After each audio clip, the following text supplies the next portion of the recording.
Karibu kwenye kipindi chako pendwa Doc Sport kupitia Doc Nation TV. Hapa ndipo mahali ambapo tunakuletea taarifa zote za michezo ndani na nje ya mipaka ya Tanzania kwa usahihi, weledi na bila kusahau mzuka wa kimichezo.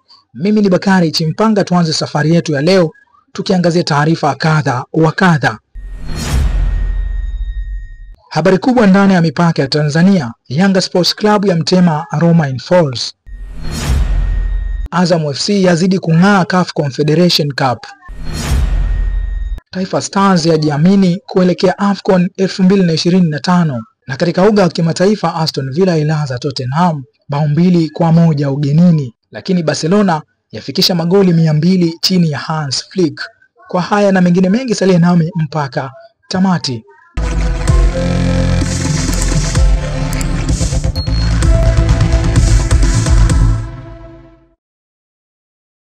Tukianzia nchini Tanzania, klabu ya Young African imeamua kuvunja rasmi mkataba wa kocha wake mkuu Romain Folz kufuatia kipigo cha bao 1-0 dhidi ya Silver Strikers ya Malawi katika hatua ya kwanza ya mzunguko wa pili wa ligi ya mabingwa barani Afrika.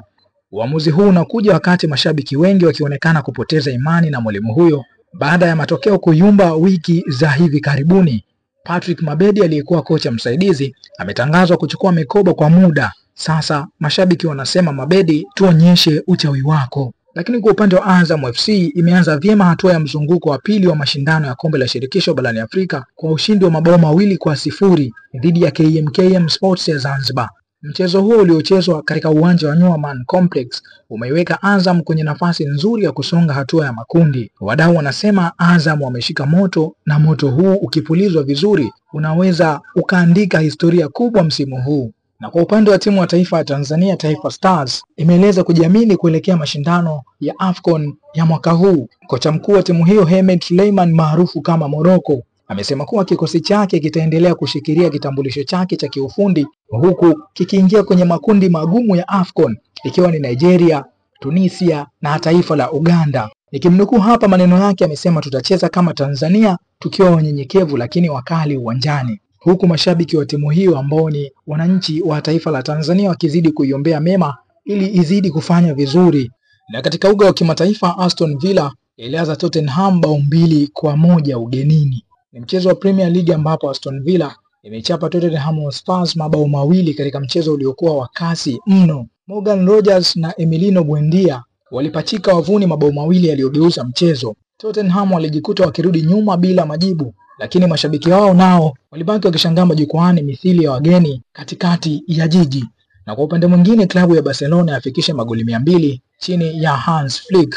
Na Barcelona imeendelea kung'ara baada ya ushindi wa bao 2-1 dhidi ya Girona FC, huku Ronaldo Araujo akishinda bao la dakika ya mwisho lililoinua Nou Camp kwa kishindo. Bao hilo limefanya Barca kufikisha jumla ya magoli 200 tangu kocha Hans Flick achukue timu. Wachambuzi wanasema hii ni Barca mpya yenye kasi ya Kijerumani na roho ya tikitaka ya Kihispania.